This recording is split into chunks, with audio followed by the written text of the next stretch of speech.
Yes, now we can start. Okay. Good morning to one and all gathered here. As we all know, we are the experts in handling drugs, and hence it becomes our responsibility to update ourselves with the present scenario and convey the information to the society. So today, Indian Pharmacy Graduates Association Women's Forum has organized a national webinar on role and responsibilities of pharmacists in Antimicrobial Stewardship Program. Let me introduce myself. My name is Maimoon Khan, Drugs Inspector in the Office of Eastern Drugs Control at Trivandrum, Kerala. I shall be the anchor for the day. As every auspicious occasion requires a blessing from Almighty, we shall have a prayer session now. I invite Ms. Ritika Rajesh, B.Pharm student, Government TD Medical College, Alappuzha, for reciting the prayer.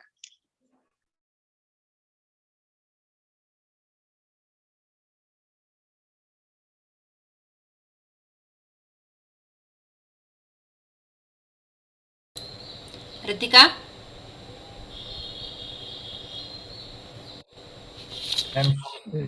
She is in mute mode. Ritika, please unmute and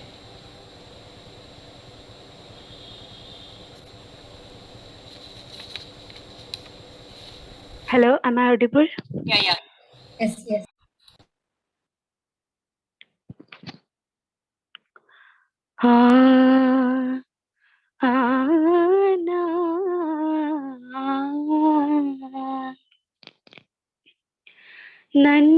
നന്മയാകുന്ന കാന്തി കാണുവാൻ കണ്ണിനാകേണമേ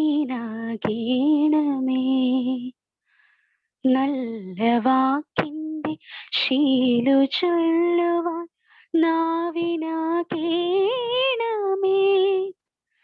സ്നേഹമാകുന്ന ഗീതമോ എന്റെ കാതിനിണയാകണേ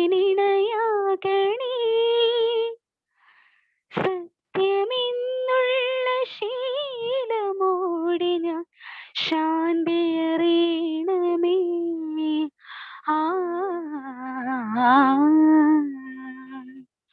ഭൂമി അമ്മയെന്നറിയുവാനുള്ള ബോധമുണ്ടാക്കണേ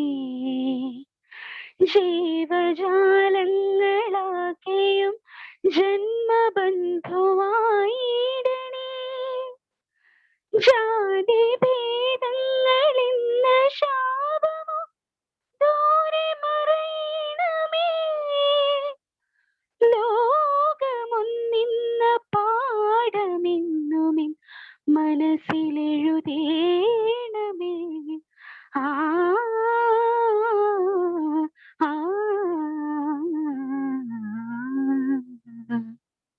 Thank you. Thank you, Ritika. May I now invite Dr. Mahalashmi R, State Coordinator of Indian Pharmacy Graduates Association Women's Forum. She works as the Drugs Inspector in the Office of Eastern Drugs Control at Thrissur, Kerala. Dr. Mahalashmi is a very active member, and she is the person behind the formation of Indian Pharmacy Graduates Association Women's Forum. I invite Mahalashmi ma'am for the introductory address. Hello and welcome to today's session. Thanking you all for taking your precious time to join us today as we talk about the role and responsibilities of pharmacists in Antimicrobial Stewardship Program. Antimicrobial Stewardship is a coordinated program that promotes the appropriate use of antimicrobials to improve patient outcomes, reduce microbial resistance, and decreases the spread of infections caused by multi-drug resistant organisms. One of the core components of this program is pharmacy expertise. Hence, on this occasion, we had chosen the most relevant topic for the pharmacy community, along with a dynamic team of IPGA Women Forum members. Thank you for joining, and over to me. Thank you, ma'am. It's my pleasure to invite Dr. Sanju Dhawan, South Zone Coordinator of IPGA Women's Forum. Dr. Sanju Dhawan heads the Indian Research and Development Unit of Baxter. She is one of the Board of Directors and Governance Council of Baxter Pharmaceuticals India Private Limited. She is a seasoned research and development leader with over 26 years of experience in new product development. Sanju ma'am has always been a great motivator, a person with immense energy, and a born leader who always steers our Women's Forum of IPGA to the right path. I humbly invite Sanju ma'am for the welcome speech. So thank you, Maimun. Are you able to hear me? Yes, ma'am. Thank you. So thank you, Maimun, for the kind words. Good morning, everyone who is watching this virtual event. And as we turn the corner into 2022, first of all, I wish you a happy, safe, prosperous, and successful 2022, though it is February, but wishes are wishes. Wishes are always welcome. New year is like a new chapter in life, and I hope this chapter becomes an incredible part of your life's journey. We have understood in last 2 years that we have to live with this virus, and we all have to adopt a new normal. If we haven't adopted it yet, probably it's high time that we should adopt. Before I proceed to my welcome address, I would take this opportunity to share a few lines about IPGA and IPGA Women Forum. Indian Pharmacy Graduates Association is one of the oldest and reputed professional bodies, which was established in 1973. And IPGA Kerala Association, under the aegis of IPGA, has held a lot of webinars from academia, industry, and regulatory perspective since its inception. And IPGA Women Forum, it was established to provide a national platform enabling women pharmacists to strengthen their role in the profession and expand pharmaceutical opportunities. And IPGA Women Forum South Zen has been continuously working under the guidance of state IPGA branches to support women pharmacists. And this forum has been organizing a number of health awareness programs during past 2 years. And during past 2 years, we have been encouraging other women pharmacists to become members of IPGA Women Forum. And what we have done in 2022 is that we have prepared a calendar for South Zone, and there is a contribution from each state. And the Tamil Nadu state took the lead and held an event in January prior to Pongal, and Kerala is the second one, which is holding this event in February. And Kerala IPGA coordinator, Dr. Mahalakshmi, is super enthusiastic person and self-driven. Well, an event like this cannot happen overnight and by one person. The wheel started rolling a few weeks ago. It required planning and a bird's eye for details, and Dr. Mahalakshmi and her team has been putting sincere efforts for this event, and I'm thrilled that this event is happening. And it gives me immense pleasure to welcome you all to this event. And I could see that today we have IPGA President Dr. Atul Nasa over here. The theme of the event is role and responsibility of pharmacists in Antimicrobial Stewardship program. And I welcome Dr. Atul Nasa. I welcome the chief guest of this event, Shri Jayan PM, for taking out time out of this busy schedule. And I welcome, since Dr. Satish, President, could not make it to the event, I welcome Vice President Dr. Ranjish C. There is some challenge happening. Fine. Okay, I welcome Dr. Ranjish C, and I welcome Shri Dilip G, Secretary of IPGA Kerala. A warm welcome to our speaker, Dr. Ann, and warm welcome to all the IPGA Women Forum members present over here. Warm welcome to everyone who is there virtually in this event. And I'm really thrilled by the contributions that have been made by IPGA Women Forum Kerala over here. And I'm very thrilled to see this event. As a part of this event, we reached out to a number of pharmacy colleges, about 58 colleges we reached out, and we had held a poster presentation, and we had received a number of posters. And this event was well coordinated by Dr. Gini and Dr. Limsey. And the main highlight of today's agenda is the Antimicrobial Stewardship program. As Mahalakshmi said, that this is a very relevant program in current scenario. Antimicrobial resistance is a challenge in front of researchers, clinicians, and healthcare professionals. And if no action is taken today, that means there will be no cure for some of the infections tomorrow. I am sure, people will get benefited by this event, and you can put your questions onto the chat box, and those questions will be answered by our speaker. At the same time, I request other women pharmacists to become the member of IPGA Women Forum. Anyone who is participating in this event can fill the Google form, and certificates will be given to them. And at the end, I would like to end by urging you to sustain your health and wellness through the highs and lows of pandemic. Past 2 years have challenged us in incredible ways, and hence embrace this year with open heart and professional spirit. And I look forward towards an engaging session today. Prior to I hand over to Maimun, you please wait for a minute, and I would request Dr. Atul Nasa to address this gathering in the beginning. Dr. Nasa. Are you there, sir? Not sure. Ma'am, 1 minute. I want to unmute, sir. Okay.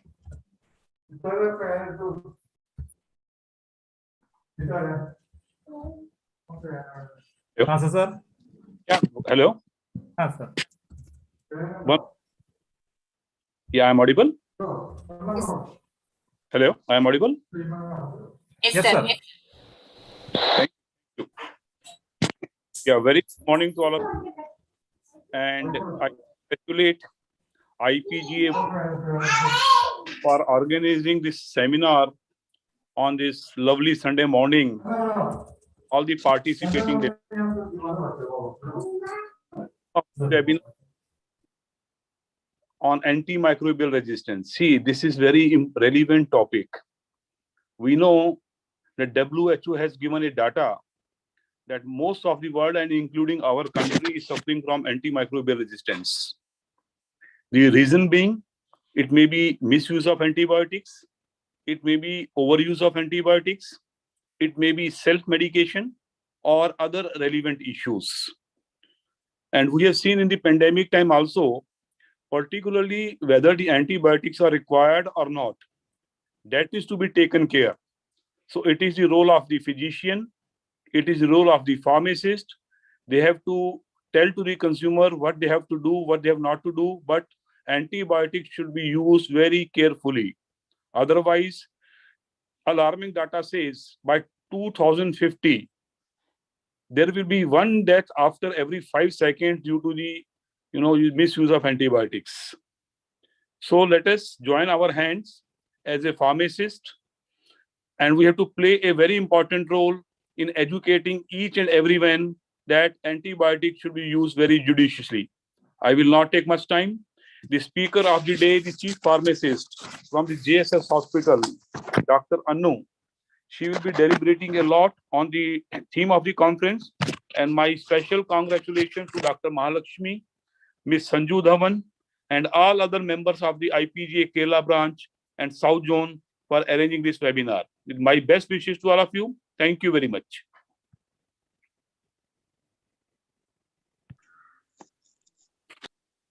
Over to you, Maimun, now.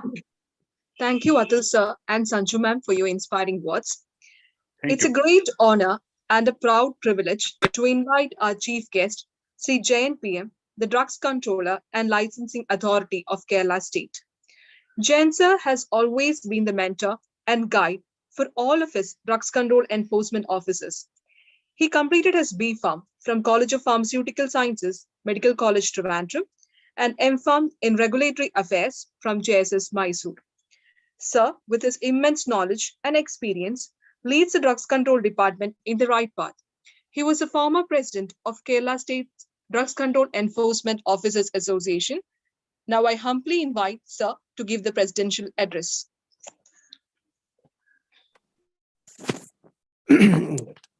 Good morning. Is it audible? Yes, sir. Hello, is it audible? Yes, sir. Yes. Good morning to one and all. Dr. Sanju Dhawan, South Zone Coordinator, Indian Pharmacy Graduates Association. Dr. Adil Kumar Nasa, sir, President. and President National IPGA and the Drug Controller Delhi State, Dr. Mahalishmi, Indian Pharmacy Graduates Association State Coordinator, Sri Jilib G, Joint Secretary IPGA Kerala Branch, Dr. Kala, Dr. Ann Variyil Kuruvilla, distinguished speaker of this webinar, and Maimun Khan. Thank you, Maimun, for your kind introduction. And my dear friends, it's a matter of immense pleasure and pride to be the part of this virtual platform organized by Women's Forum of Indian Pharmacy Graduates Association Kerala Branch. The topic selected, the role and responsibilities of registered pharmacists in antimicrobial steward program, is of relevance in the present scenario. Dr. Alexander Fleming discovered penicillin, and the discovery of antibiotics in the beginning of 20th century created a revolutionary breakthrough in the field of modern medicine. With the introduction of antibiotics, countless lives have been saved, which was a turning point in human history. Regrettably, the irrational use of this wonder drug in the 21st century lead to serious health hazard globally. Though what we now term as antimicrobial resistance, more commonly known as AMR. Kerala, when coming to the state, our state Kerala, which is considered as a consumer state for pharmaceuticals, with a total consumption of drugs in the state is around 20,000 crores per annum, in which around 20% of the share was consumed by the antibiotics annually in the state. Likewise, the other fields like poultry and the fish farms, etc., are also use a variety of antibiotics either as growth promoters and for controlling infections. When I add one point to the NASA sir's speech, some studies shows that in the year 2050, the antimicrobial resistance will be the second one to cancer, which takes human lives in the world. In coming to the AMR, at anyone, at any time, at anywhere can develop AMR. This is due to overuse of antibiotics, its misuse, or self-medication, etc. The antimicrobial resistance lead to prolonged hospitalization, increased treatment cost, permanent disability, and even death. The state of Kerala, in our state, the Kerala state had introduced some new initiatives to effectively counter the threat of AMR. That is, in 2014 itself, a program, that is the introduction and implementation of a statewide action plan on antimicrobial resistance, Kerala Antimicrobial Resistance Strategic Plan, KERSAP, which is the first of its kind to address AMR. That is going on, and the Kerala is the government of Kerala is planned to make our state as an antibiotic literate state in the coming years. And the KERSAP, Kerala Drug Control Administration had also a good role in the KERSAP, had made some plans with 1 or 2 years to achieve the above mentioned goal. The proper disposal of data expired medicines is another concern. The Kerala Drug Control Administration had initiated a program PROUD for the disposal of the data expired drugs. Now it is functioning only in Trivandrum district. The Kerala government had given an administrative sanction to extend it to the entire state, and it will be materialized in the coming years. Which is the Kerala when coming to the role of the pharmacist, the pharmacists have an important role to play in this. There is a hue and cry from the part of the doctors is that the indiscriminate dispensing of antibiotics from medical shops is one of the reasons for the spread of AMR in our country. So the pharmacists should take this as a challenge, and they should render the responsibility for dispensing antibiotics and other scheduled drugs only against a valid prescription.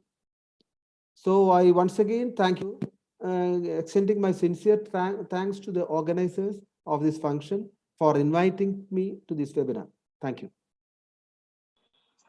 Thank Over you, to sir. Maimun. Thank you, sir, for your kind and motivational words. Due to some urgent inconvenience, Sadish sir, President of IPGA Kerala, is unable to grace this occasion by his presence. So I welcome Sri Ranjish C, Vice President of IPGA Kerala branch, on his behalf. Ranjish sir is working as Assistant Professor of Pharmacy at College of Pharmaceutical Sciences, Government TD Medical College, Alappuzha. He completed his B.Pharm from MG University and post-graduation from College of Pharmaceutical Sciences, Medical College, Trivandrum. He is also a member of Kerala Pharmacy Graduates Association. I humbly invite Ranjish sir for the felicitation. Thank you, Mrs. Maimun. Am I audible? Yes, sir. Thank you. Namaste and good afternoon all. Respected Honorable Chief Guest, Drugs Controller of Kerala, Sri JNPM sir, Dr. Atul Kumar Nasa, President of IPGA, Dr. Sanju Dhawan, IPGA Women's Forum South Zone Coordinator, Honorable Secretary, IPGA Kerala Branch, Mr. Dilip sir, IPGA Women's Forum Kerala State Coordinator, Dr. Mahalishmi R, invited speaker, Dr. Anne Varel Kuruvilla, my respected beloved teacher, Dr. Kala Madam, respected fellow professionals from pharmacy fraternity, dear students and friends. I am here because Dr. C.S. Sadish Kumar sir, our president of IPGA, had expressed his inconvenience due to certain personal matters. First of all, at the onset, let me congratulate Sri JNPM sir for his appointment as Drugs Controller of Kerala. Congratulations, sir. It is indeed my privilege to felicitate all the participants who are attending this webinar. And I am thankful to the IPGA Women's Forum and the organizers for this opportunity. The topic of the webinar is a role and responsibility of pharmacists in antimicrobial stewardship program. As we all know that antimicrobial resistance is one of the biggest threats to global health and is often termed as the invisible pandemic. Antimicrobial resistance occurs when bacteria, viruses, fungi, and parasites no longer respond to medicines. So what does it mean? It means that common infections becomes harder to treat, increases the risk of disease, spreads severe illness, and even the possibility of death due to minor and common illnesses. Antimicrobial resistance can affect anyone of any age in any country. It is a serious global public health threat the humanity is currently facing. How can we fight this? The most important weapon in our fight against antimicrobial resistance is educating the health professionals and public to spread awareness about the responsible use of antibiotics. It is in this backdrop the topic of today's webinar gains relevance.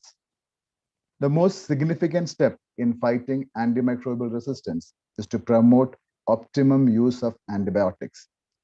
This can be done by creating awareness about the proper usage of antibiotics. We, the pharmacist, being an integral part of healthcare system, can play a very proactive role in fighting this global pandemic by spreading awareness about the proper usage of antibiotics, and especially, as Jain sir has mentioned, being a part of Antibiotic Literate Kerala campaign. I hope that this webinar will create a better understanding of the antibiotic stewardship program, and sincerely wish that we, the pharmacist, can play a significant role in combating antibiotic resistance, not only by being an essential part of antibiotic stewardship program in a hospital setting, but also by spreading awareness about the responsible use of antimicrobial agents, so that the efficiency of this precious agents can be preserved for the future generation. I congratulate the organizers for organizing a webinar on such a very relevant topic, and also wish all the participants a fruitful session. Thank you. Over to you, Maimun. Thank you, sir, for your informative words. Now, may I invite Sri Dilip Ji, Joint Secretary of IPGA Kerala State Branch. Dilip sir works as Government Analyst in Drug Testing Laboratory, Thrissur, Kerala. He also contributes immensely to the pharma fraternity with his dynamic, impulsive nature. He is a part of many pharmacy-related organizations like KPGA and IPGA. May I humbly invite Dilip sir for the felicitation. Thank you, Maimun, for the nice introduction. Good afternoon, one and all. Dignitaries of today's function, National President Adil Kumar Nasa sir, Sanju ma'am, South Zone Coordinator, IPGA Women Forum, and our Chief Guest of the today's program, our Drugs Controller, JNPM sir, and other, this South Zone Coordinator, IPGA Kerala Branch Coordinator, Mahalakshmi, and her team. Because with immense pleasure, I will be cherishing this occasion because today's topic, the role and responsibility of pharmacists in antimicrobial stewardship program, is very relevant to the COVID pandemic scenario, because the irrational use of antibiotic is all over the country. And so this webinar will be going to all of the pharmacist professionals who are attending the function. This topic is very relevant, as the NASA sir and Jain sir have told. The irrational use is increasing. So, and some of the flu glimpses of the thing is the growing problem of microbial resistant AMR has led to call for the Anti-Microbial Stewardship Program, ASP, to control antibiotic use in healthcare settings. Key strategies include the prospective audit with feedback and intervention, and formulary restrictions and pre-authorization. As the Jain sir have told, should not give the medicines without the prior prescription from an authorized doctor. Education is a major thing. Educating the pharmacist, and the pharmacist can give a major role in educating the people who are coming for without any prescription. They can tell to the people that this is a problem. So, antimicrobial resistance is growing public health problem to the global concern, and unless action is taken, the burden of death could reach 10 million per year by 2050. This is the World Health Organization comment on the irrational use of the antibiotics. So this kind of webinar will review the role of pharmacists within antimicrobial stewardship program and opportunities for the pharmacist-driven antimicrobial stewardship strategies in hospital and community setting. So this topic is very relevant.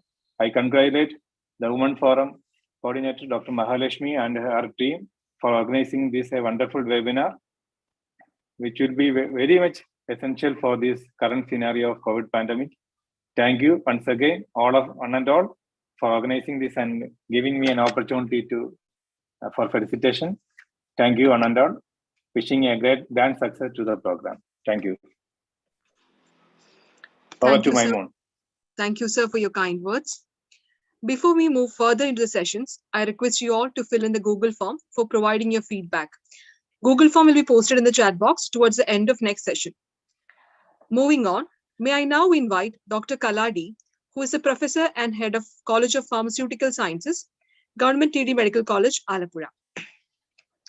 Kala ma'am has more than 30 years of teaching and research experience.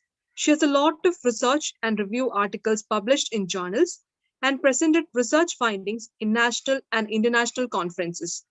She presented a poster in the AAPS conference, American Association of Pharmaceutical Scientists, at Denver, USA. She is a life member of Association of Pharmaceutical Teachers of India, APTI, Vice President of KPGA, and team member of IPGA Women's Forum. I humbly request Dr. Kala D for introduction of our speaker, Dr. Ann Varel Kuduvira. Thank you, ma'am. A delightful afternoon to one and all. Misuse and overuse of antimicrobial is one of the world's most pressing public health issue. In the present scenario, the theme of today's webinar is so relevant. I hope It will help and inspire all of you to take prominent role in the Antimicrobial Stewardship program. Today, we have an active and vibrant resource person, Dr. Ann Vadayil Kurivilla is with us. She is a clinical pharmacist at JSS Hospital, Mysore, and presently a PhD scholar in the field of pharmacy practice. Dr. Ann Kurivilla is a member of Hospital Antimicrobial Stewardship Program and lifetime associate individual member of Consortium of Accredited Healthcare Organization. She has number of publications in peer-reviewed journals and presented paper and posters at various conferences. She is an active member of various committee at JSS Hospital, Mysore. In addition to clinical pharmacy service, she works as a faculty at JSS College of Pharmacy. With immense pleasure, I welcome Dr. Ann Vadayil Kurivilla for the presentation. Thank you so much, Dr. Kala. Thank you for the warm welcome and good afternoon, one and all who is present here. I'm really happy and I feel amazed to see such a vibrant crowd from different genres. So I'm not taking you through further of my introduction. Before all starting my presentation, I would like to thank the IPGA Women Forum and especially Mahalakshmi ma'am, who has invited me personally and coordinated well throughout these 2-3 weeks. So I shall share the screen and start with the presentation with all your permission.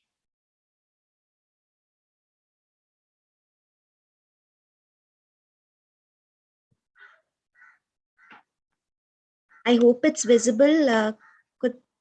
Is it visible, sir? Yes, yes, ma'am. Yes, ma'am.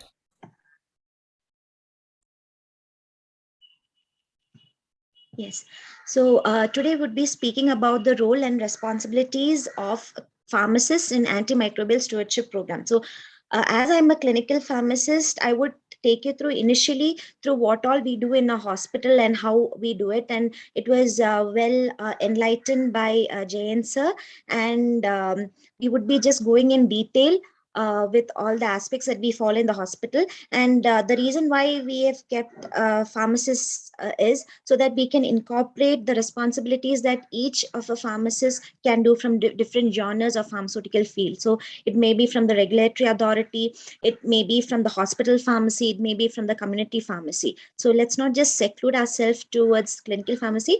Let's discover what all we could do as pharmacy fraternity to fight against antimicrobial resistance. So myself, Dr. Ann Vadayil Kurivilla, I'm working as a clinical pharmacist since 5 years and 3 months, and I am a part-time PhD scholar, and my PhD topic is establishing implementation and assessment of antimicrobial stewardship program in general surgery wards, because I'm working there. And just to tell you, this was a small initiative to actually initiate antimicrobial stewardship program in the hospital.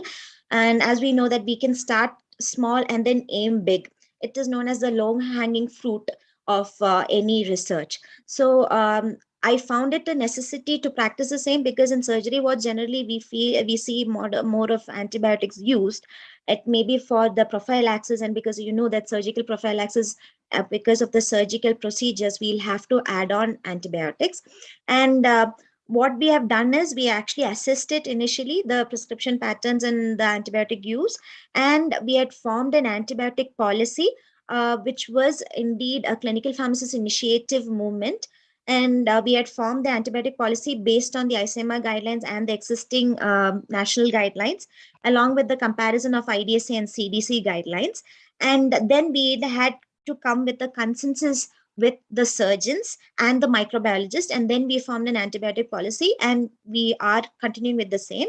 And thankfully, the hospital has accepted this antibiotic policy.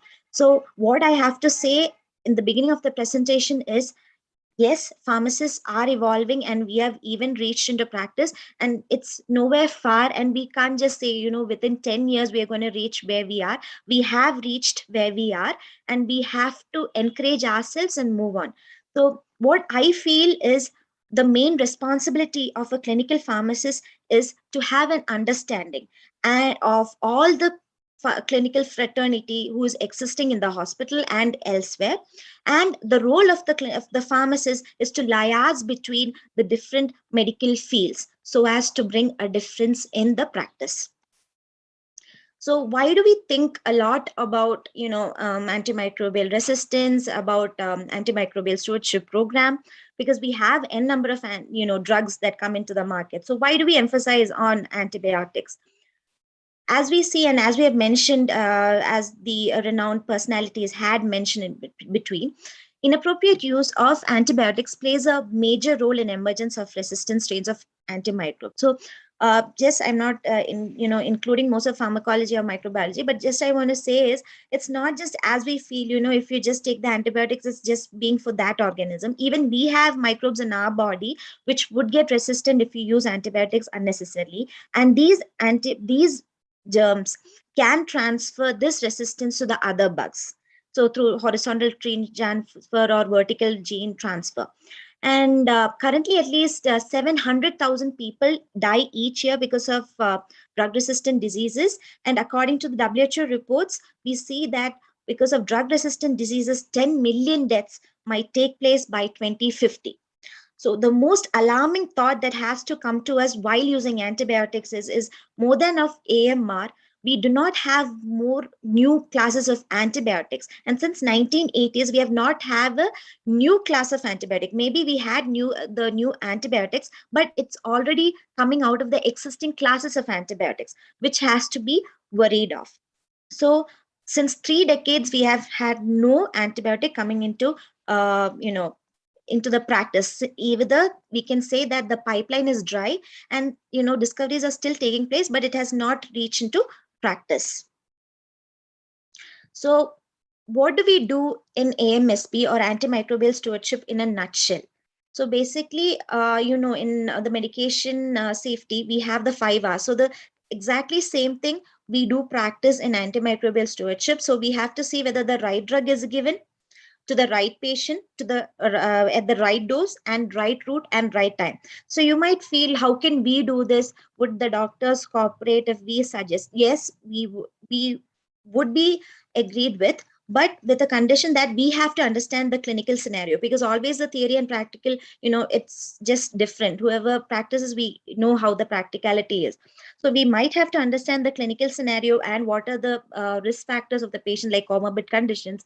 And we'll have to see whether the right drug is given to the right patient, because, with comorbid conditions like renal impairment, if we give drugs that are renal toxic, so that won't be advisable for such patients, and at the right dose. Again, where the dosage adjustment comes into picture. So clinical pharmacist has a big role to play in dosage adjustments, because we'll have to, see to the glomerular filtration rate. This is also known as a GFR. And then we'll have to calculate the doses and give it to the patient, and whether it is the right route.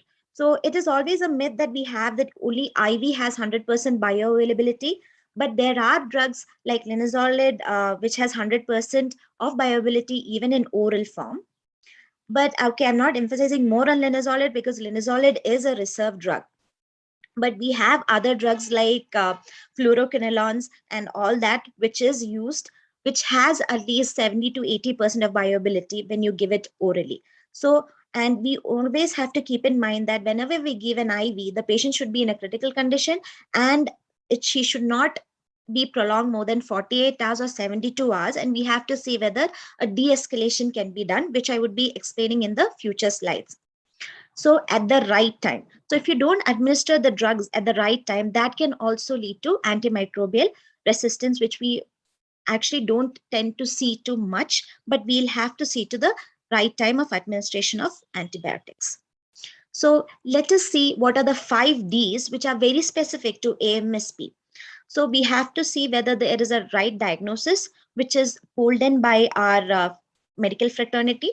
And then we'll have to see the right drug dose, which we have already explained, and the de-escalation to the pathogen directed way. So what does that mean? So initially, whenever we give a drug, we just see to the disease or the diagnosis of the provisional one. So accordingly to the provisional diagnosis, we would be giving an antibiotic. But before giving such an antibiotic, if the patient has an infection and if he has a sample to give, like sputum or pus, so as from a surgery perspective, we do have pus mostly whenever a patient comes up, because we have mostly with, if you say diabetic foot, we'll have to take the pus and the pus would be available.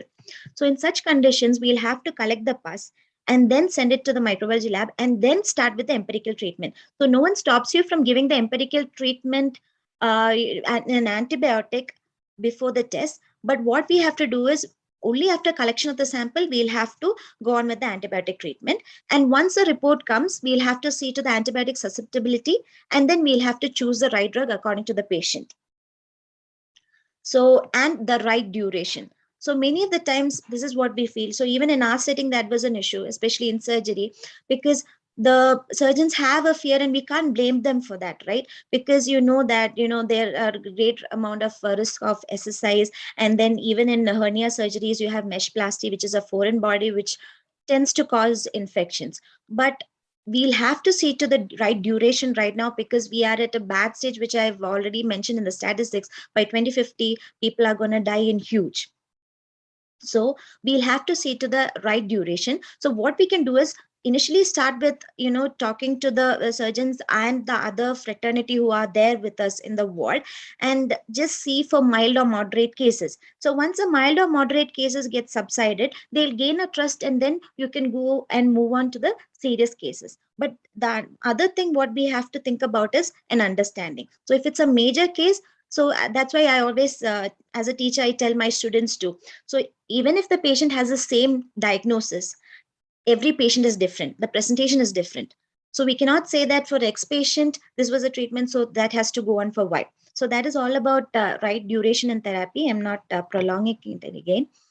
So let us see what is antimicrobial stewardship program. So as Mahalakshmi ma'am had mentioned, it is a coordinated program that promotes the appropriate use of antibiotic, and it improves patient outcomes, reduces multi-drug resistance, and decreases the spread of infection by multi-drug resistant organisms.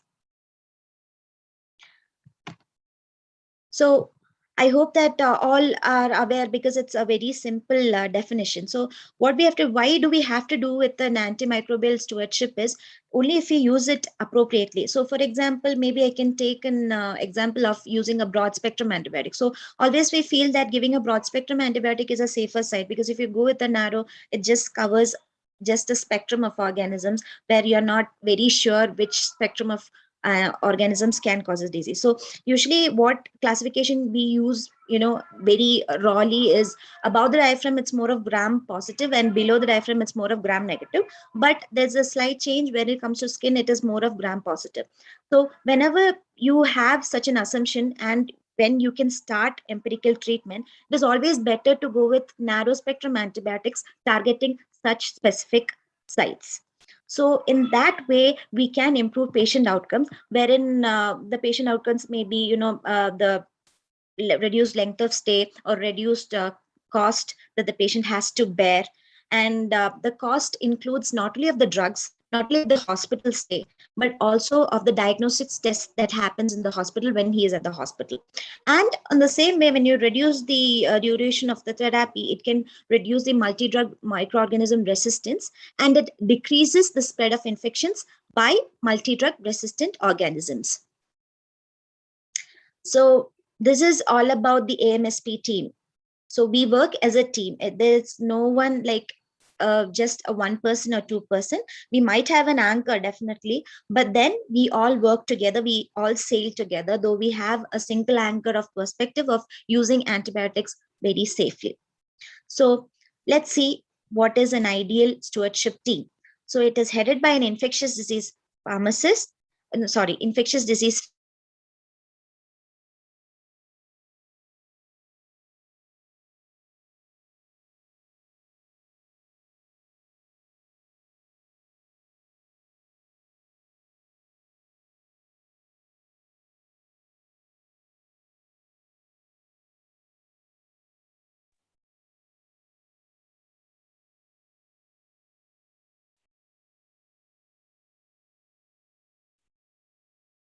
I think we have lost her due to connection.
There was some problem with the speaker. She will be joining soon. So no need to be panic. She's joining soon. So let's wait for 2 minutes. Otherwise, we will start with the next session. Afterwards, again, we can join the speaker. Okay, ma'am? Okay.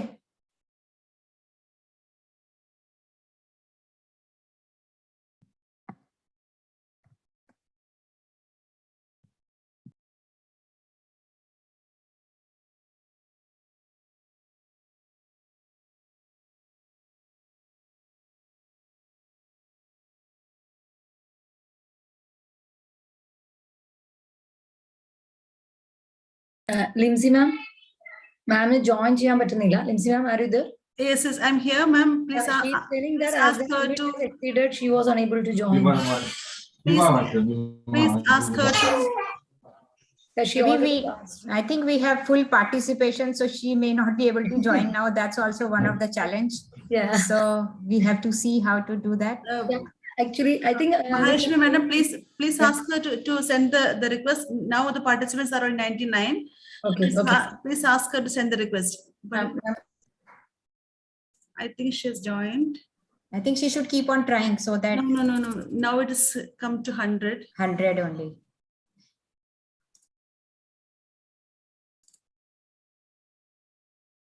Now ask her to try again.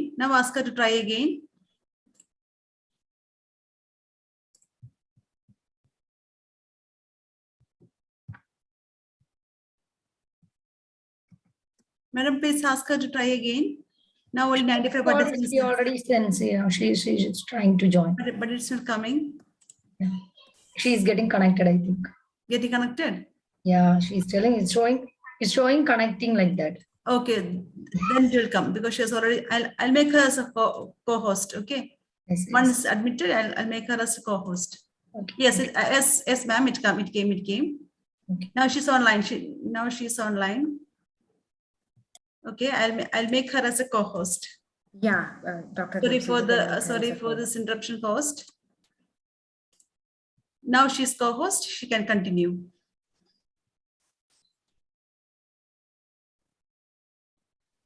Hope, Really sorry. madam, you're Really okay? sorry.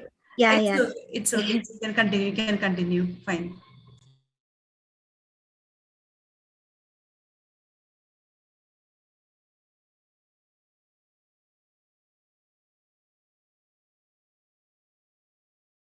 Yes.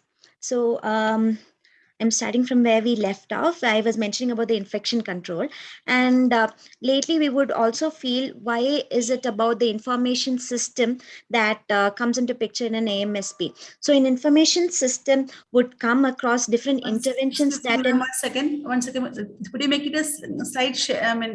Slide show. Full screen. Yeah. Full screen. Yeah, now it's okay. Fine. Sure. Okay, Okay, thank you. Sorry. No issues. So information system, because it helps in different interventions that AMSP has to put forth with.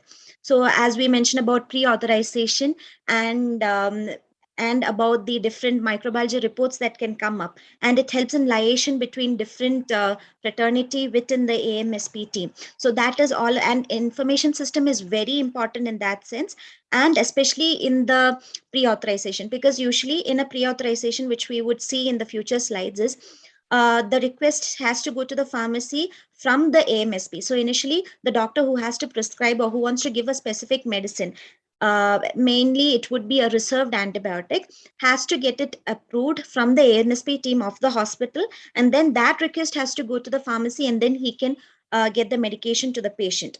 So any delay in this can be brought about if you do not have a well-established information system.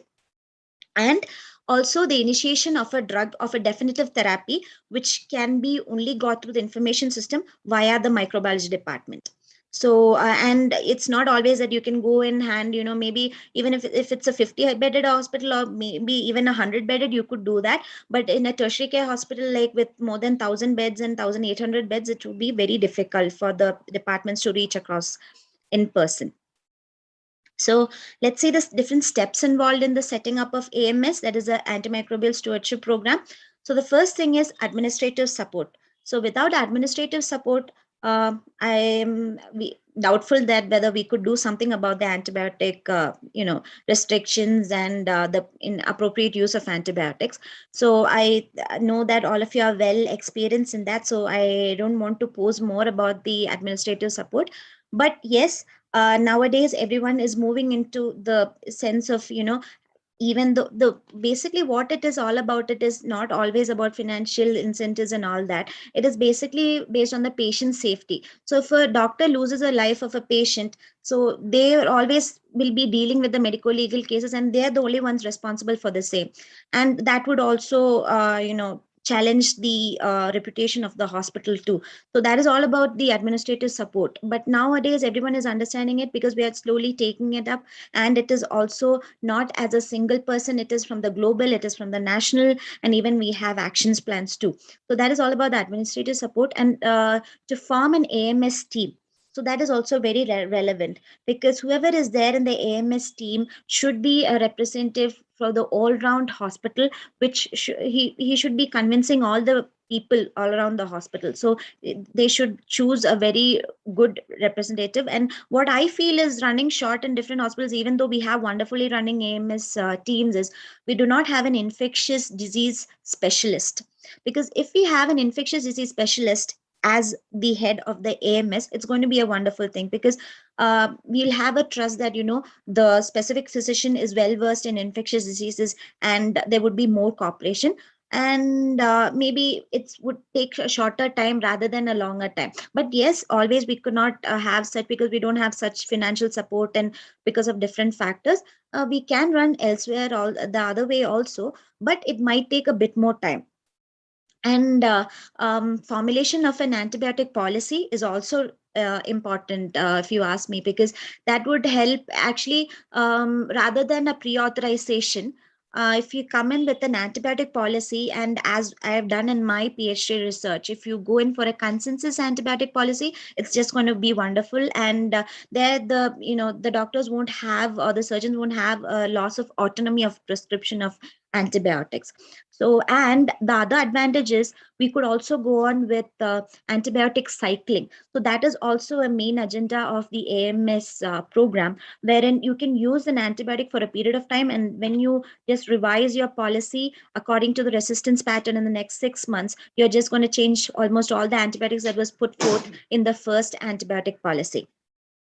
So that is all about the formulation of antibiotic policy and the implementation of AMS interventions. So we would see that in the next slide. What is it all about? So generally, before seeing into the interventions, let's see what is the, thrush areas where we have to look upon, or where we have to improve our antibiotic prescribing. So mostly we see over prescribing. So that is, we prescribe antibiotics in self-limiting diseases. So mostly the self-limiting diseases are viral infections. So we have already seen that in the COVID era that we are all living in. But now people are slowly, just crossing the bridge of, yes, I can do it even without antibiotics. But that is all about the antibiotic prescriptions. And I have to also mention about overprescribing, about wherein our community pharmacist can do a wonderful job of just talking to the patient. I know that it's very busy in the community pharmacy from maybe 11 a.m. to maybe 3 p.m. In the afternoon, but still, if we can try to find some additional resource person of a pharmacy, can include one more personnel for counseling the patients of you come for antibiotics, but actually if you just take supportive care of an allergic medication, you would be fine, assuring them. And that could be done by the community pharmacist. And overly broad spectrum antibiotic, again, the WHO has a watch list, and wherein it helps in the smart use of antibiotics, wherein we have watch and reserve and access category of antibiotics. So usually we have to see for mostly usage of access category of antibiotics, which would again help in reducing the AMR rates. And unnecessary combination therapy, including certain fixed dose combinations. Yes, this I'll have to, speak about, at least with an example. Again, what I've seen in my wards is, when you give an antibiotic, 2 antibiotics which have the similar spectrum of activity. So this is just because we just skip the fact that the additional drug has the same spectrum of what the initial drug has. For example, if you take in piperacillin tazobactam, everyone doesn't know how wonderful a drug is because it also has an anaerobic coverage. So what we tend to do is, because we see that it's a penicillin, we immediately add on a metronidazole, which has a excellent anaerobic coverage. So wherein metronidazole is actually not indicated. And what happens is, when you do the same, maybe you give it for a skin ailment, but when you give more of metronidazole, the GI gut bugs become resistant to metronidazole. So the next time the patient comes with some GI ailment, it would be difficult to treat. And wrong antibiotic choice. The wrong antibiotics prescribed for a particular infections, when you just give a broad spectrum where you have to give a narrow spectrum, or when you choose a wrong drug which has a difficult penetration. So what happens is, this can also come up from a microbiology report that we get. So they give us a list of antibiotics depending on the pus that we give. So there we do not give a sample of the tissue from where we have taken it. So definitely what we have to do is, we have to see among the list of antibiotics that is given in the report, which one penetrates well into the specific organ. So maybe a drug which is given there doesn't penetrate well. So if it's urine and you have a number of medications like even cephalosporins and drugs, but if you have a fluoroquinolone, it's always better to go with a fluoroquinolone than a cephalosporin. So that can be in a category of wrong antibiotic or improper drug selection. And wrong dose, again, I guess I'm not dragging it off, depending on the GFR and the age and the different ailments. And the wrong dose interval, wherein we have to give thrice and then you just give twice. Mostly that happens because most of the antibiotics are given twice. So we have a routine of giving it twice. But few antibiotics like meropenem, imipenem, and piperacillin tazobactam have to be given thrice, unless and until there is a dosage adjustment because of renal impairment. And a wrong duration, which I've already highlighted because of the fear of infection, and delayed administration. So there is a delay in administration of the antibiotics, which can also lead to resistance. So this is how it goes. How do we see to the treatment chart or the antibiotic prescription? So first we have to see what is the indication. So we have to just try to differentiate whether it's a bacterial infection, whether it's a viral infection. And yes, colonization is a very important thing that we have to look into, because if a patient is in the ICU and then he has a bag, urinary bag kept. So when we, take the urine sample, it's always identified as a catheter associated UTI, so which is known as a COTI. But we have to differentiate based upon the patient's symptoms whether the patient has a COTI. So it's not always when you have the bacteria in the urine, it doesn't mean that the patient is infected. So if you want to see for some secondary cause that you don't know why the patient has some fever or other symptoms, then you'll have to see to the or take it seriously that there is some bacteria which is a potent pathogen to cause such a disease. And then you have to see the prescription. So what may be the probable pathogen? As I said, if it's a skin, it's a gram positive. It's above the diaphragm, it's going to be a positive mostly. And then below the diaphragm, it's a gram negative. So maybe you can just categorize in the same, and also see and try to talk to the patient and get to know his allergies and other comorbid conditions. And you'll have to review whatever is prescribed, like whether it's a right drug, right antibiotic, and whether you could do an IV oral conversion maybe after 72 hours and it's 72 hours over, and whether the microbiology results have come. So immediately when you give a sample for microbiology, it's not going to come up with a susceptibility report, because it at least takes 48 hours for the culture, and then next 24 hours, maybe within 24 hours, you're going to get the report. So and on the whole, it takes a minimum of 2.5 days at straight to get the results. So you'll have to keep checking the system, the information system, which would help us to know whether the microbiology report has come, which is known as antibiotic susceptibility report. So initially the pus culture is done, and then you do the antibiotic susceptibility. So in the pus culture, you'll get to know which organism causes the infection. And in the susceptibility report, you get to know what are the antibiotics which are sensitive to this particular isolated pathogen. And when do we have to see to when can we stop the drug? So that is all about the treatment duration. Yes, so this is the main interventions which can be used in an AMS model. So initially it could be a persuasive, for whereas in education, you keep educating the medical fraternity, you keep arranging educational meetings and distribution of educational material and reminders provided verbally. So what I always feel is maybe you can even include such chapters not only in the in the MBBS textbooks or BDS textbook, but also in the all the pharmacy courses also, so that we have to give. So nobody asks us why is antibiotics so special. So I think it's high time that we have to include all this in a curriculum, at least a chapter in any of the years. And what comes back in the persuasive, next one is a feedback, which is also known as the back end. So it is known as a back end intervention, and it is also known as a prospective audit. So what happens is, in this model, we keep giving the antibiotics and then we do the audit for it. So we see what is a drug, what is a dose, what is the frequency, what is the duration, and why and what the patient is receiving the drug. And then we try to sort out whether it's a right drug or dose, and we directly talk to the doctor in person and we try to sort out the things. So that is all about after prescribing the antibiotics. So this is also known as, you can also make it a friendly approach, like a handshake model, which is also very famous. And that is what we follow in JSS Hospital in General Surgery Department. And it makes a really great difference, because there's an involvement of everybody of the AMS team in the same, and also the department, just not the AMS, but also if you have a representative from each department, it's going to be wonderful. So if you have a main group, you can have subgroups from each department, so that they feel that they're also included and their suggestions are also a matter. And because in different departments the practice varies, so we'll have to respect what goes on in each department.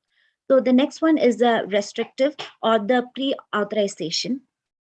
There what happens is you have to reserve a particular list of drugs wherein it's a high-end antibiotic, like linezolid or teicoplanin and all such drugs. So what you have to do is you'll have to make a list, and then the AMS team has to get a request, and then they have to approve, and they'll have to give it to the pharmacy, and then the doctor gets to give it to his patient. So that is all about the restrictive thing, but it's very difficult to, and it destroys a lot of relations that we maintain between the entire group in the hospital. So always, even studies have mentioned that the prospective audit and feedback method is an excellent one that works, because everyone respects each other, and there is a good autonomy also that exists. So it doesn't hurt anybody, and it's going to work excellent, because at the end of the day, we just want patient safety. And the next would be structural, where the rapid laboratory testing would be made available, and procalcitonin and all such drugs. So if you have such tests, actually it's expensive, but if you see to the cost of the drug, like meropenem or whatsoever, it's not so much, because as we continue these drugs, it's also gonna overhead the cost that we hesitate to spend on procalcitonin and such tests, which help us to determine whether we can stop the drug or not. And therapeutic drug monitoring is also a aid that can help us in seeing how the patient is improving, or whether the patient is tending to complications or toxicities because of the antibiotics. So one more thing I want to mention in restrictive is there's another method that can be included in restrictive, is within the microbiology department, they can mask the antibiotics which are of a higher end, so rather than it to reach the bed. So if you have a lower end antibiotic, it's always good to give the list, so that the doctor has a tendency to prescribe from that, and he feels comfortable, because always it's just imbibed in our mind that if you have a higher end antibiotic, the diseases are just going to go off. But maybe yes, it would go off immediately, but in the future we'll have to catch a big fish later. So that is all about the restrictive and the all other interventions that we have discussed in AMS. So how are we going to do the assessment of AMSP? So about the assessment of the AMSP, there are three measures. There is a structural process and outcome measures. So what are we going to do in the structural measures is, here is where there's an other role of a clinical pharmacist or and a pharmacist who is working. So what we can do is, we can see whether the policy is into place, okay, whether there is a multidisciplinary AMSP. So it's very important that we have to have a multidisciplinary AMSP, so that we have representatives from different genres who can contribute from different perspectives to see that we give an ideal patient care. So that is all about the structure measures. Then what we are going to see in process measures is whether the policy is adhered to properly, and whether the antibiotic consumption is taking place properly. So that means if there is too much of consumption of antibiotics in a specific class. So how do we get to do that? We get to do that by calculating defined daily dose, which is also known as a DDD, and also we can calculate it with DOT, that is duration of therapy. So the clinical pharmacist gets to calculate the DDD and DOT and see how much the antibiotics has been consumed. So we can really measure how well the AMS is working in the hospital by comparing 2 months. So if something is happening in Jan, and then you can compare the same data with Feb, and then see how the antibiotic usage is varying and decreased. So if it gets decreased in numbers, so it's going to be proven that AMSP is working good in a hospital. And what else can be done in outcome measures is, you could see whether there is a reduction in the length of stay, whether the patient has any Clostridium difficile infection, and whether it's cost-effective treatment is given to the patient. So all that can be assessed and monitored by the clinical pharmacist. And I just skipped off to just mention about the process measures. 2 more things are there, wherein you have to see whether an IV oral switch is done, and whether we have done sufficient microbiology tests to see how appropriate the antibiotics going on in the patient is fine. So is it practical in India? So I know many of us in this 100 or 101 feel that, really, is it going to happen in India? Then yes, it's a big yes, it is happening in India. So maybe I can just share something that I've seen in an article, and after that I would be happy to share what we've been doing in our hospital.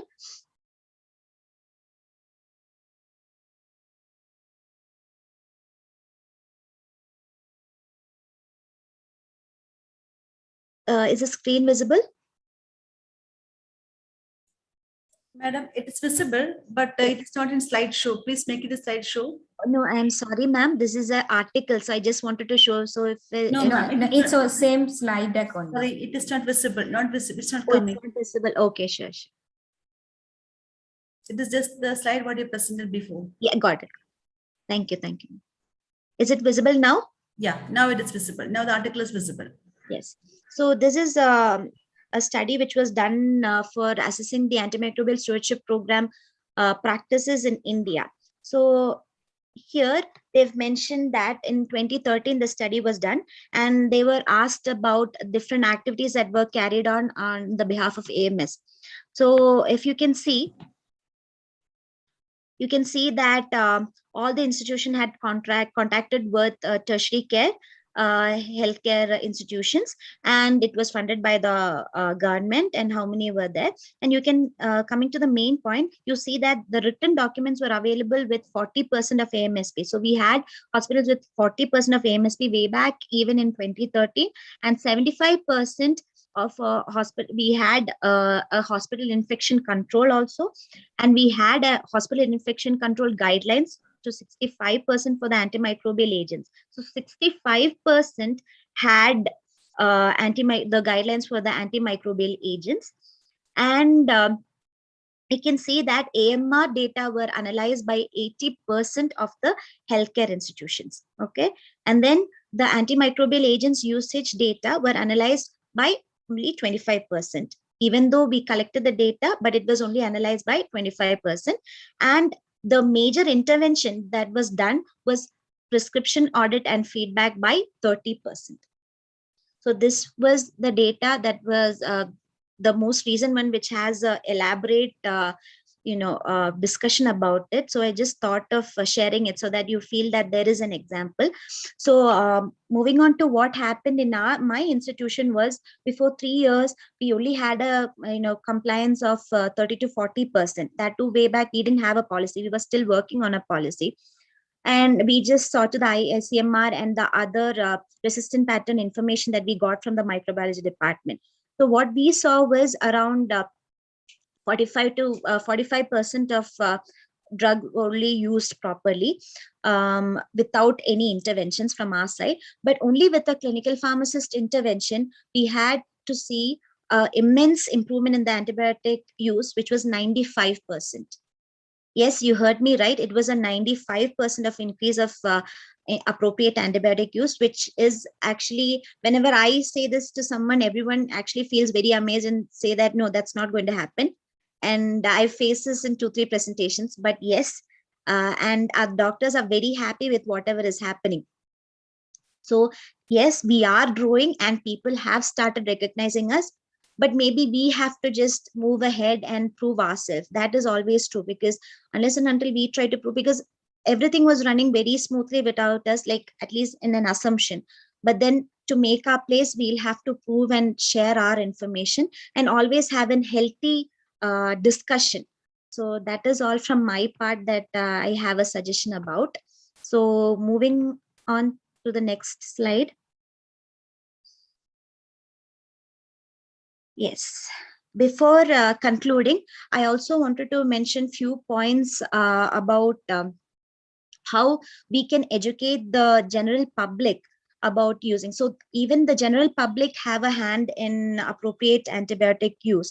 So even if the doctor doesn't want to prescribe, I've heard many of my medical fraternity telling me that even though we don't want to prescribe, they want an antibiotic. They feel that the treatment is incomplete without an antibiotic. And because we do not give antibiotics, they do not want to come to us. They go to a physician or surgeon who gives an antibiotic.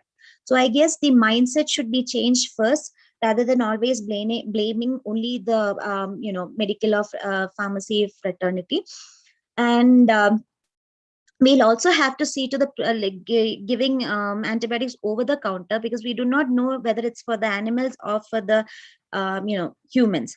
Because whenever we give an antibiotic, we always feel that it's only to treat the certain ailment in in a chicken or pig or whatever it is, but it is also used to enhance the growth. And how does it enhance the growth? So even I was wondering, how do they do that? So recently I was just reading through an article wherein it says that because if you give you have organisms in our body too, especially in a GI, so then whenever we do not give an antibiotic, the innate response uses up this energy, and then there is a loss of energy in terms of weight.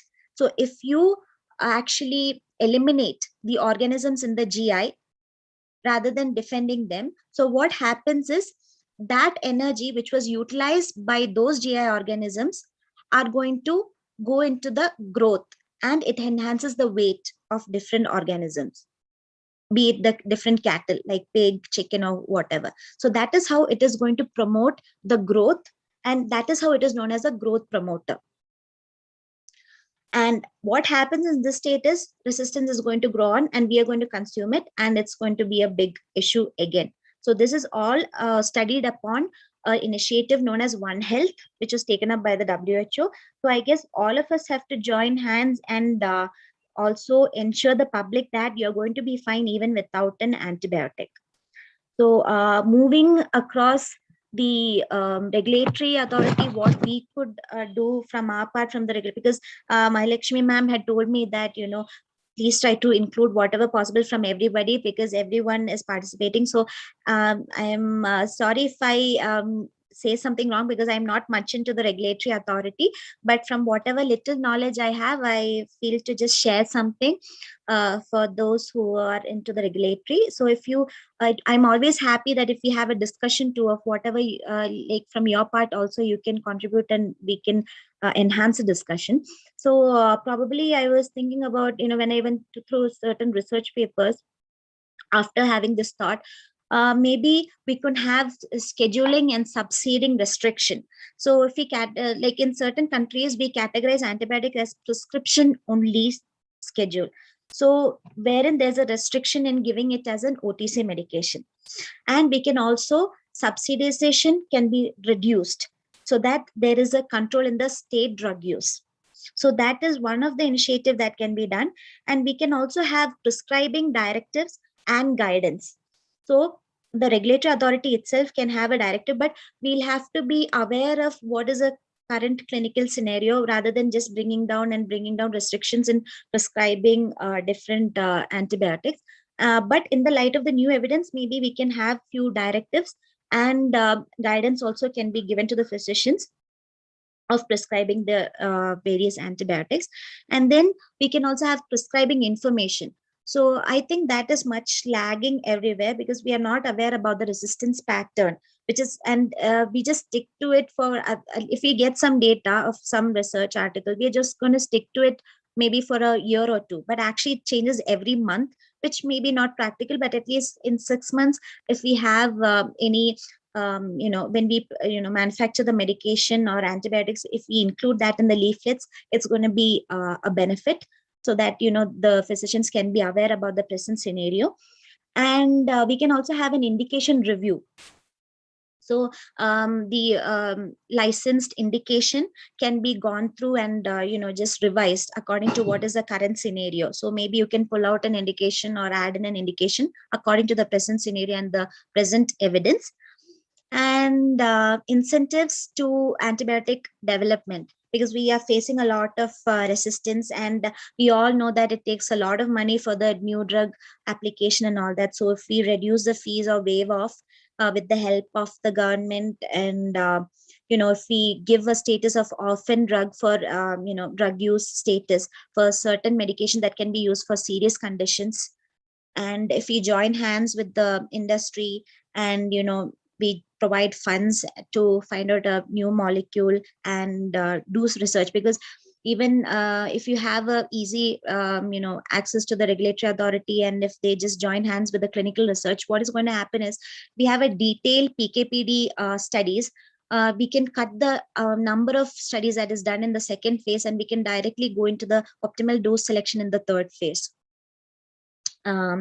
So this is all from my part to share on even from the drug regulatory authority.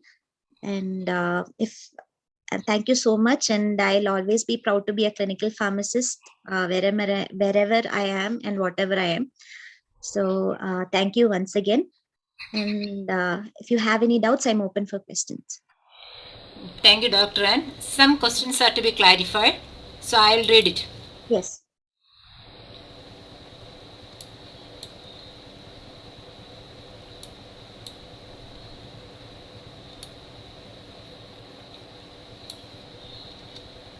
One minute, please. Sure. Beyond general surgery, what are the other areas wherein this program is being implemented and applicable? This can be used anywhere, like, because I'm just making it clear only because I'm working in surgery. I just pulled out examples from there because I thought, always speaking from experience would be more refreshing than saying a theoretical version, because I was just working in it. We have to practice it indeed in every genre of the hospital, because be it in medicine, be it in ENT, ophthalmology, anywhere, wherever antibiotics is there, definitely we'll have to make a policy. And yes, it was initiated in general surgery as for my part, but then because of this was an encouragement, and we had to revise all the policies which were existing. Yes, we had policies, but over a period of time, people just, as we move on, it's difficult to always catch on the same thing. So because of this initiative, it was refreshed, and we do have antibiotics policies for different departments as well.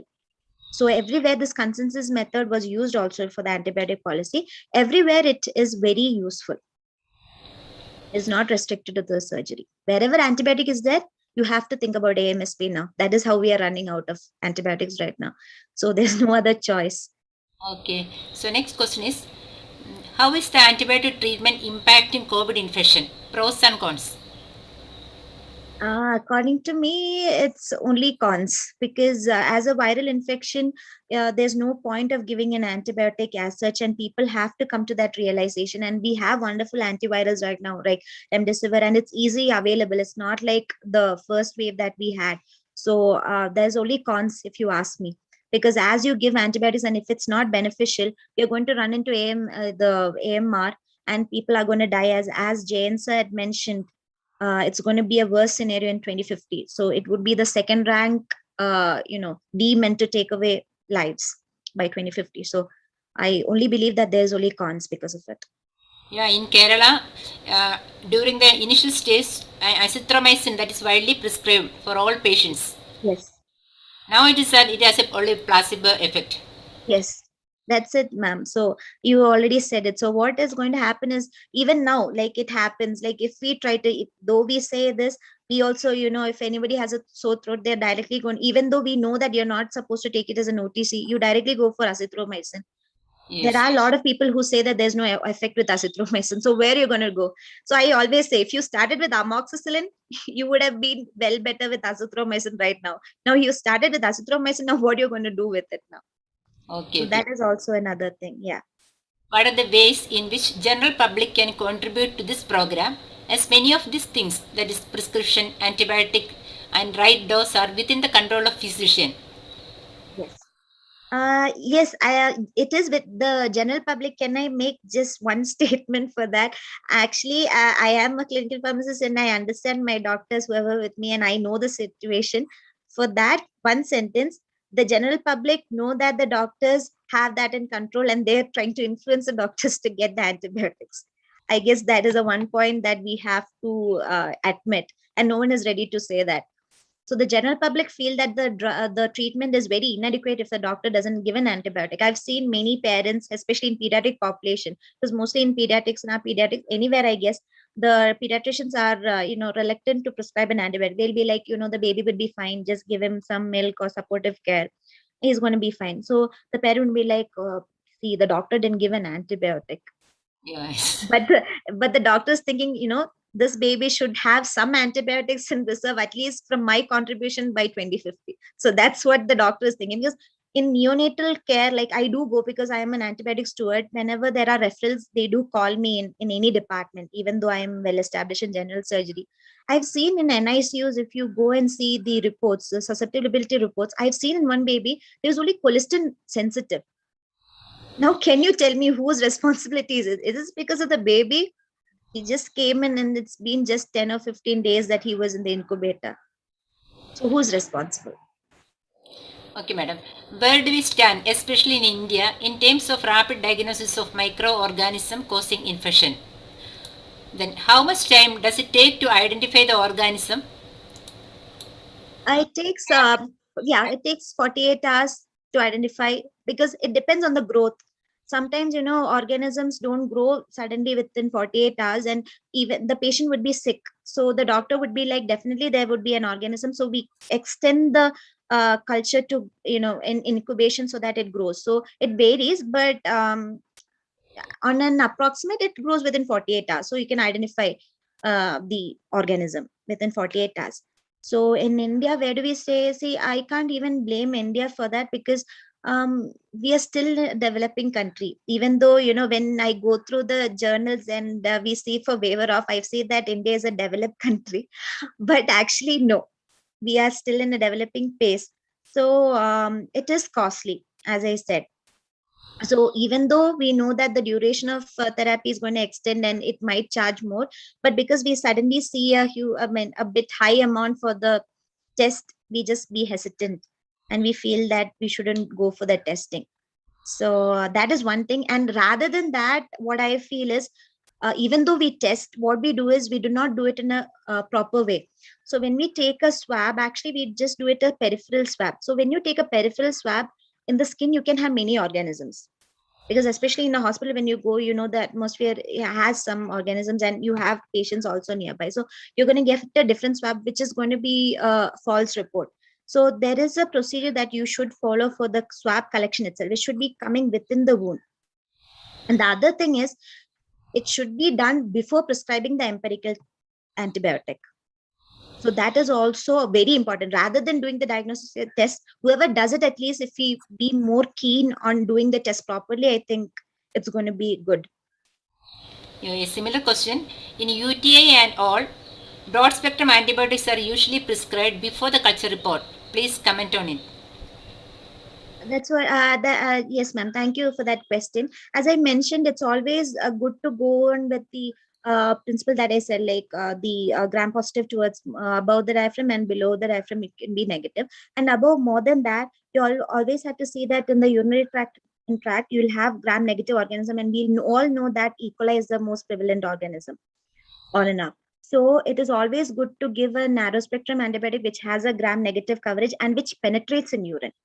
So such an antibiotic can be nitrofurantoin, but I've heard that nitrofurantoin is developing resistance in many parts of India. We'll have to go with fluoroquinolones, which is also going into resistance.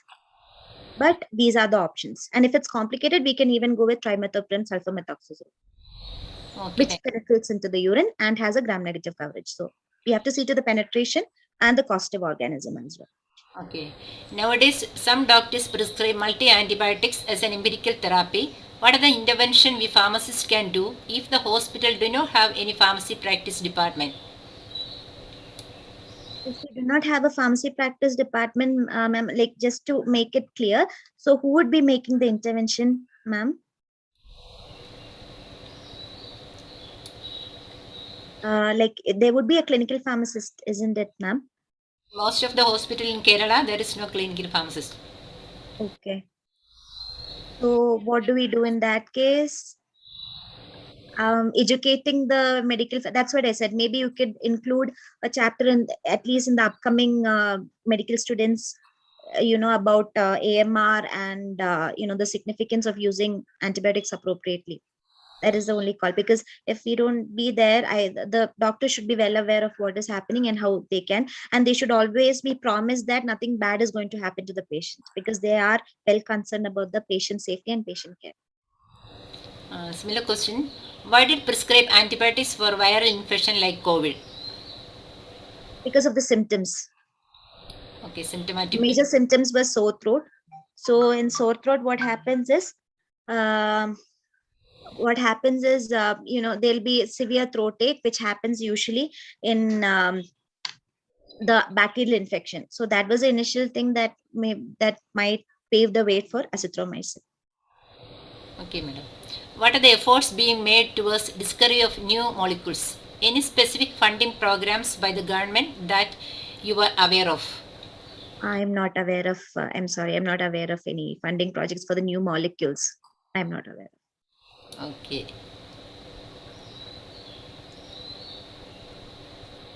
Then colistin and tigacycline is the last choice of antibiotics. Please tell any other new arrival of antibiotics or any other clinical trial molecules. Clinical trial molecules, as such, there are many drugs that have recently a fluoroquinolone has come into picture, and I just came across, but I don't remember the name. But we have also had few cephalosporins that also came up, and our hospital also has a clinical trial, and we have 2 molecules, I guess, especially in pulmo department where the trial is going on, but we are unable to disclose the molecule as the trial has not been over as a matter of confidentiality. But I can assure you that, especially for respiratory ailments, medications have been going under trial. Okay. Any thoughts on combination of antibiotics and use of molecules like avibactam in combination with antibiotics to enhance the effect? Definitely. It actually is a mechanism to prevent resistance, because you have a usually we give beta-lactamase inhibitors to prevent the mechanism of resistance. So it should be used rationally, not always. So we always have a tendency to always give a beta-lactam antibiotic along with a beta-lactamase inhibitor. That should be stopped. But I think according to the present resistance pattern, it is beneficial to give a combination therapy. Okay, thank you. Dear participants, if you can ask any question, please unmute and ask.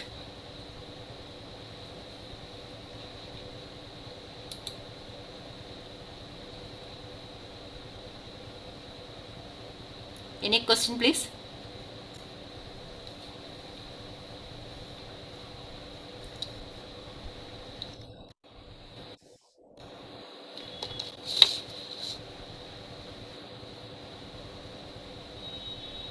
Then over to you, Maimon. There is no question so far. Thank you. Thank you, Anne ma'am and Kala ma'am. Please fill in the Google form, which will be posted in chat box. You can download your e-certificates only if you fill the Google forms. The most awaited session of the day has finally arrived. Announcement of results of poster presentation. For announcement of results, I humbly invite Dr. Ginny E.J., Professor of Debut College of Pharmacy and Research Center. Ginny ma'am is an energetic, active member in IPGA, KPGA, IPA, and also a life member of APTI, and also various other professional organizations. She has published articles in various national and international journals, presented papers in national and international conferences. I humbly invite Ginny ma'am for the announcement of results.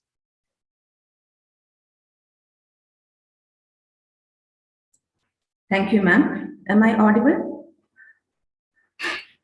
Yes, audible. Respected dignitaries, warm good afternoon to one and all.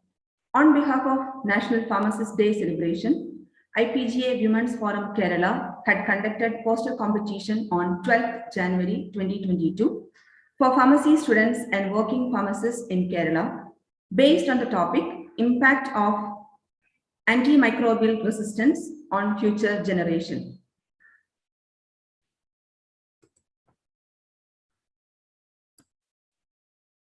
We have communicated to pharmacy students and working pharmacists all over Kerala. The posters were evaluated by the guidelines issued, and the guidelines were relevance to the theme, originality, artistic composition, creativity, message conveyed by the poster, effectiveness in communicating the intended message. I would like to congratulate all the participants, winners, and their mentors for supporting them. On behalf of IPGA Women's Forum, it's my pleasure to announce the winners. Third prize backed by Ms. Shamna Sherin K, second year D Farm, College of Pharmaceutical Sciences, Government TD Medical College, Alappuzha.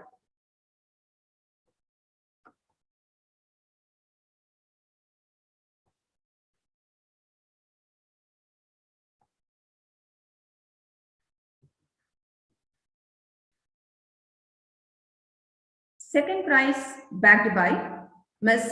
Aishwarya Anil, 6th semester B Pharm, Mugambika College of Pharmaceutical Sciences and Research, Muatupura.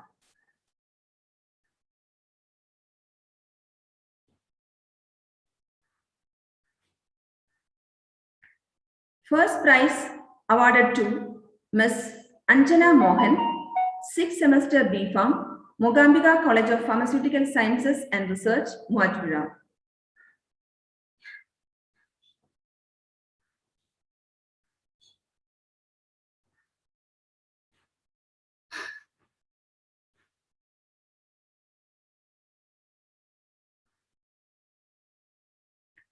Once again, I congratulate the winners.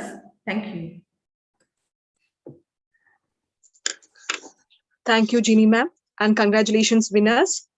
Finally, moving to the last part of our webinar, I invite Dr. Manimeena MG, Drugs Inspector in the Office of Assistant Drugs Controller, Kollam. She's a very dynamic, impulsive, and energetic personality of IPGA Women's Forum. I humbly invite Manimeena ma'am for the vote of thanks. Thank you, Maimun. Good afternoon, everyone. Honorable Chief Guest, Kerala State Drugs Controller, Sri PM Jain sir, respected President, IPGA Adul Nasser sir, respected Speaker of the Day, Dr. Ann Varayil Kurula, respected South Zone Coordinator, Dr. Sanju ma'am, and all other respected dignitaries and my dear friends. I feel honored and privileged to get the opportunity to thank you all dignitaries who have directly or indirectly contributed to this event organized by IPGA Women's Forum Kerala. On behalf of IPGA Women's Forum Kerala, I would like to express my gratitude to our Honorable Chief Guest, Kerala State Drugs Controller, Sri PM Jain sir, to take out time from his busy schedule to grace this event. Thank you, sir, for being with us today and for your encouraging words. On behalf of IPGA Women Forum Kerala, I express my sincere thanks to our President IPGA Dr. Adul Nasser sir to grace this occasion with his valuable presence and meaningful words. Thank you, sir. On behalf of IPGA Women's Forum Kerala, I express my sincere thanks to the speaker, Dr. Ann Varayil Kurula, to deliver a talk on role and responsibility of pharmacists in antimicrobial stewardship program, a relevant topic. Thank you, madam, for giving an excellent coverage on topic by sharing with your working experience and research reports. And also you have beautifully cleared the doubts raised by our participants. Thank you, madam, for we are really enlightened with your knowledge and presence. A special thanks to our South Zone Coordinator, Dr. Sanju Dhawan. Thank you, madam, for your unflinching support and motivation to make this national webinar a successful one. I extend my gratitude to our IPGA President IPGA Kerala, Dr. Satish Kumar sir, for his wholehearted support, though he could not join this webinar due to some personal inconvenience. I also express my sincere thanks to Dr. Ranjish C, Vice President IPGA Kerala, for his valuable presence in today's webinar.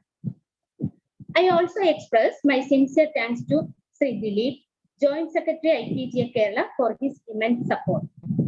I extend my gratitude to Dr. Nishit MC, Executive Member IPGA Kerala, for his great contribution to this webinar. Heartfelt thanks to all delegates from IPGA Tamil Nadu and Telangana states. I express my gratitude to our state coordinator, Dr. Mahalakshmi, who is the real captain of this event, for her hardworking and sincere efforts to make this event a grand success. Thank you. Thank you, ma'am. On behalf of IPGA Women's Forum Kerala, I express special thanks to Dr. Lindsay Thambi for her valuable contribution in designing e-certificates and for her immense support. I must thank the organizing team members Dr. Kala, Dr. Ginny, and Srimati Maimun Khan for their enthusiastic support and coordination to make this webinar a successful one. Last but not least, on behalf of IPGA Women's Forum Kerala, I would like to express my gratitude to all esteemed delegates of the webinar, regulatory officers, healthcare fraternities, students and teachers of various pharmacy colleges, fellow pharmacists for their presence and contribution to make this webinar a grand success. Thank you everyone once again for making it a great success. Thank you. Over to Maimun. Thank you, Manimina ma'am. Before we end the session, I humbly request Unikrishnan Panikar sir to ask questions regarding the session.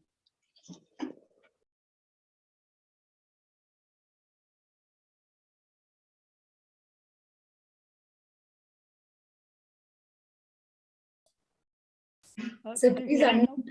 So please unmute, sir. Yeah, good afternoon. And let me first express my congratulations to Ms. Ann Kurula, who had presented a topic on microbial resistance. The strategy. Are you able to hear? You're not able to hear? Sir, please, sir, sorry for the interruption. You are not audible, sir. Could you please make it louder, please? Let me first congratulate Ms. Ann Kurula for her presentation. Am I audible now? No, sir, you are not audible. Please make it louder, please. No, I am speaking clearly. I don't know what happens. I can hear a little bit. Voice is low only. Can hear a little bit? Yeah. Yes, sir. Okay, my question, there is no questions. I just wanted to add only two informations which I read from today's newspaper only, and one while listening to the talk. What I have listened to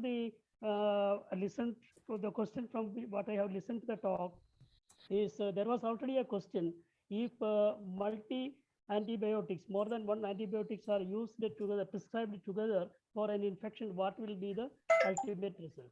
So I would like to comment that prescribing combination of antibiotics can cause super infection, and super infection can pose threat to cause other infections due to the therapy of antibiotics. That is called as super infection. So for example, if you are combining tetracyclines, cephalosporins, and all these together, then already there is a bacterial flora in the gut that will be destroyed, and diarrhea will be the result. And this can happen while treating in AIDS or some other diseases like for the gastrointestinal infections. And so that point I want to bring to the notice of the speaker. And second thing is regarding drug resistance from animals. We are already speaking about resistance due to drugs used in human beings. But resistance can also be caused while we eat food, animal food. For example, animals are given a lot of antibiotics continuously as a source of growth factor. So for example, chicken, poultry farms. They cannot isolate one chicken and give antibiotic. So what they do is they mix the antibiotic in the food and give to the entire lot. So when the chicken feeds on this, the bacteria or the antibiotic that is already mixed in the food develops a resistance to the bacteria. And when we eat this chicken, we also mix the antibiotic in the food and give to the entire lot. So hello, can you hear me? Hello? Bacteria or the antibiotic that is already mixed in the food develops a resistance to the bacteria. And when we Continue. Yeah, I will continue.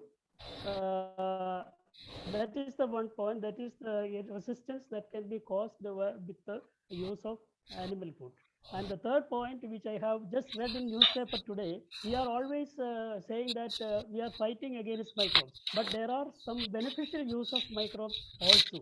One thing that is reported in today's newspaper, The Hindu, is that we are always fighting. The government is saying that you have to avoid plastics. So there is a bacteria, there is a fungi which is present in the habitat of Antarctic region, which eats this plastics, which means which destroys the plastics. So in the years to come, that bacteria or that microbe will be an added advantage to the human beings in enabling us to destroy plastics and thereby reducing the pollution. So these 3 points I just wanted to bring to the notice of the speaker, because she is a researcher. As far as I learned, she is a researcher in antimicrobial programs and stewardship. So that may add to her research work. Thank you so much. Thanks for the organizers and the speaker. Thank you so much.